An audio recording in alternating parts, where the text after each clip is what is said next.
Okay, so we are continuing on with our unit on sentences. Actually, this is the last video, so congratulations on that. I want to pull back for just a second, though, because I've been throwing around quite a bit of terminology. It's been coming fast and it's been coming heavy, right? I've been talking about clauses, and now we're talking about phrases and different types of sentences and different types of conjunctions and so on and so forth. And really, I'm not interested in whether or not you can master those terms as much as I am interested in whether or not you can implement and employ those concepts in your writing. So look, there's not going to be some sort of grammar or vocabulary test. I'm not really concerned if you can say, oh, I'm using an absolute phrase here, for example. However, if you can put it into your writing and if you can use it to make your writing more engaging, if you can use it to create meaning or help facilitate the transmission of knowledge and information, that's what I'm after. I think that's the real goal here. So don't feel overwhelmed with the terminology that I'm throwing around. If it helps you, great. If not, look at what I'm doing with the phrases. Look at how the two different parts of a sentence can come together. Look at how you can combine two sentences, or look at how you can change one sentence into a dependent clause and tack it onto another sentence that creates flow and engagement for your reader. Okay, that's really what we're after here. So let's cover our next two phrases, and then we can wrap our unit on sentences. All right, so this is the absolute phrase, and absolutes are kind of strange. They're almost like sentences, but they're not. But I believe they are a wonderful way to vary your sentences, to make your writing more enjoyable to read, to make it far more descriptive. And here's how they work. Essentially, you're going to modify an entire clause. And absolute phrases contain a noun, a participle, and optional modifiers. So there will be a noun and what looks like a verb, but it's a participle, and then things that modify the noun and the verb. All right, so let me give you an example, and we'll refer back to my dog yet again. So the absolute phrase here is in red. His paws digging furiously in the dirt, the dog turned the yard into a sand pit. Okay, so you can see that the absolute phrase there, his paws digging furiously into the dirt, modifies the clause that comes after it. Right, so there's an independent clause coming after it. The dog turned the yard into a sand pit. We have paws, right? His paws. There's a possessive pronoun, his paws, and then the participle is digging. So his paws digging. And it almost looks like there's like a subject and a verb, so you might get thrown off and think, oh, this is a clause, not a phrase. Not so. His paws digging acts as a modifier. There's not really a subject performing an action.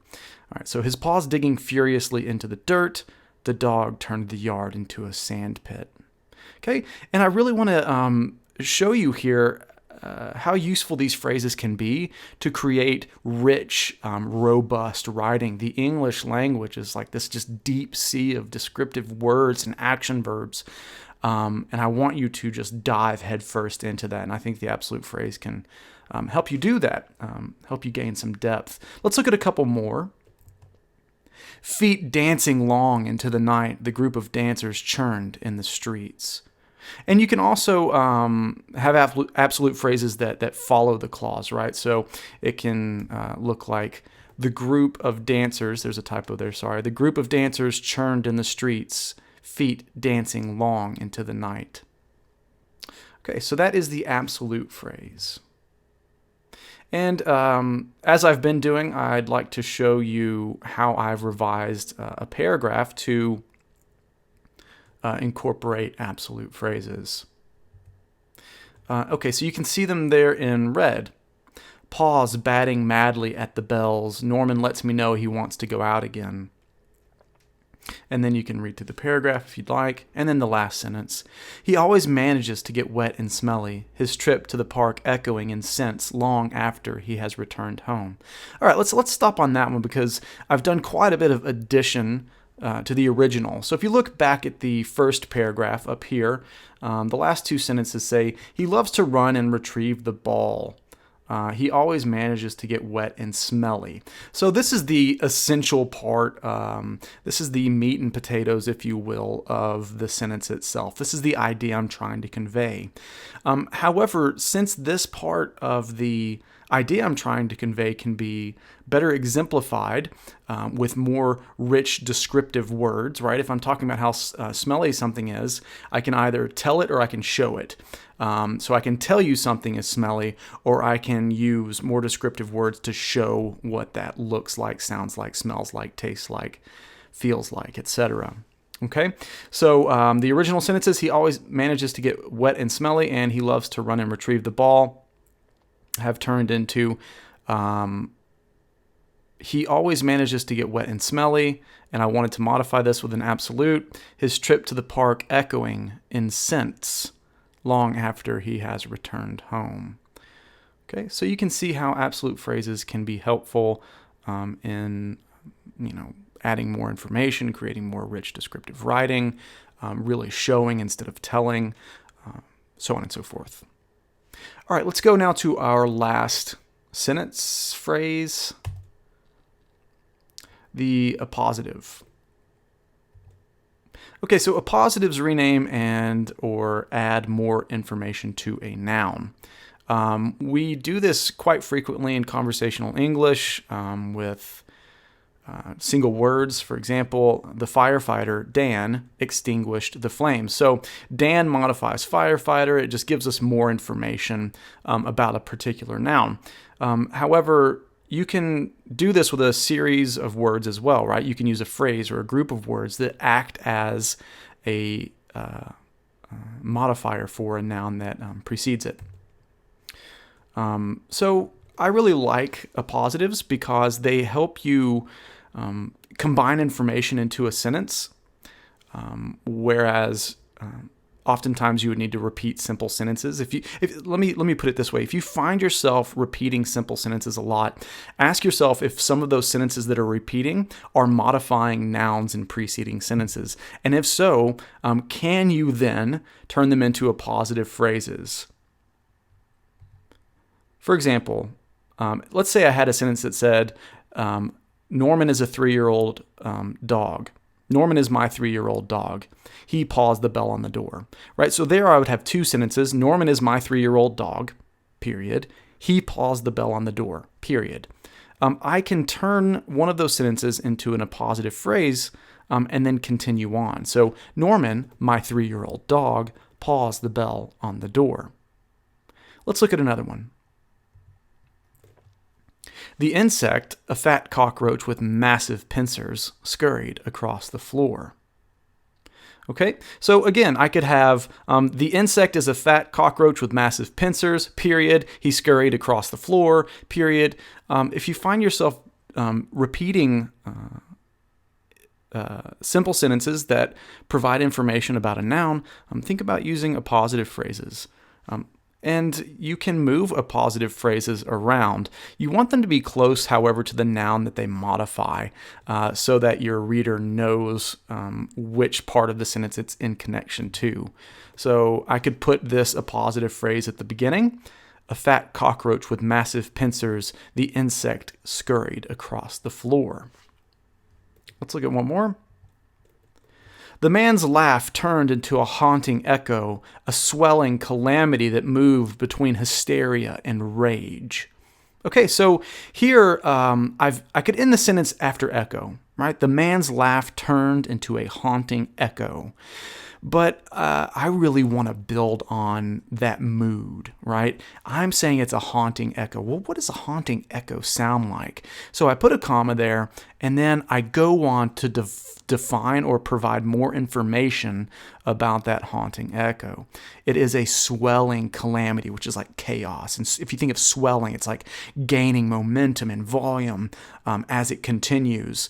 That moved between hysteria and rage. So it's sort of gaining volume, and it sounds chaotic, and it's going back and forth between someone who's crazy yet really, really angry, right? And I was able to convey that in an economy of words using an appositive phrase. So hopefully you can see here between absolutes and appositives how much more descriptive and varied your sentences can be. So after we've covered simple sentences, compound sentences, complex sentences, and compound complex sentences, I want you to think about how you can even turn some of those sentences into phrases, which will help vary your writing. Okay, and then once you've sort of mastered how to do that, you can control how your information is transmitted. For example, here, I made a rhetorical choice, right? So I said, you know what? I don't think haunting echo really gets the point across as much as I want it to.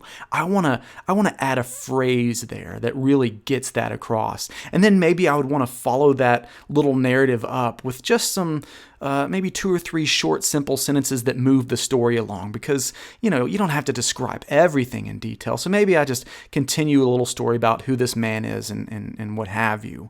But I, the author, can better facilitate how my reader interacts with my text based on how I implement sentence structures, right? So it's not that you have an idea in your head and then it just goes blah, blah, blah, blah, blah, blah, blah, right on a paper, and the sentences are what they are just because that's what the muses and your active genius said.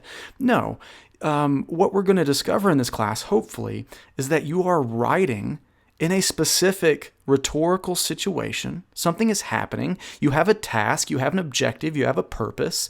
There's someone who will be reading this that you have in mind, and you have to temper and vary your language, temper and vary the argument that you present in order to achieve that objective, right? And if you understand all the different ways that you can put words together, I believe you'll be more successful at doing that. Right? So it's important, of course, that we cover what are honestly some of the more boring aspects of writing, right? Getting across the grammar and mechanics and syntax of sentences. But if we can get that ingrained and habituated into you, then when you set off in your particular rhetorical situations, you can better meet those objectives or use that same knowledge to become even a better reader. Okay? All right, so I'll stop my my preaching right now. But I do think it's helpful to pull back a little bit and talk about why it is that we're doing what we're doing. Teaching grammar out of context is not productive. So I always want us to think about these objectives within a rhetorical framework. Okay, and here is the revised paragraph that includes appositive phrases. So I'll just read through these because I peppered in quite a few. Okay, so Norman, my 3-year-old hyperactive dog, paws the bell on the door. He wants to go out again. This is normal for him. He was never meant to be an apartment dog, the vast majority of his life being spent on a farm.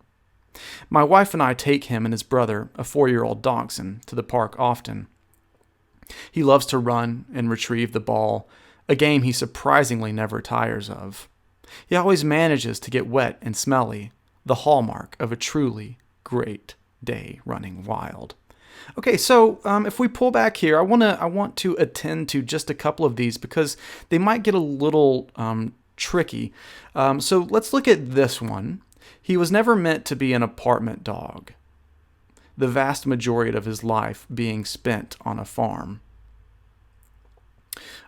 This is actually an absolute phrase. So I wanted just to point out real quickly that this isn't an appositive phrase. So ignore that one, okay? All right, let's look down here. He loves to run and retrieve the ball, a game he surprisingly never gets tired of. All right, so this phrase, this appositive phrase, a game he surprisingly never gets tired of, modifies run and retrieve the ball. Okay, so that's the collective sort of object of that sentence. So it's modifying that noun phrase. Okay, he always manages to get wet and smelly, the hallmark of a truly great day running wild. And this again this appositive modifies this clause that precedes it. Okay, hopefully this is really helpful for you. I really believe strongly that phrases are really useful in writing and in navigating different rhetorical situations. All right, so lastly, here is your last video assignment for the sentences unit. Excuse me. I'd like for you to revise one of the paragraphs that you have so far. So this could be from 1, 2, 3, or 4. So one of the paragraphs that you wrote on sentences, and I want you to include at least one absolute phrase and one appositive phrase. And if you need to, you can write more sentences and then underline those phrases that you've added. All right, so that wraps it up for sentences. And these videos will be available to you whenever you need them. So if you think the concepts might have slipped from your grasp on the first watching, you can always go back and listen and watch again, or you can get in contact with me and we can try to hammer this out maybe one-on-one. Okay, I will see you in the next lesson.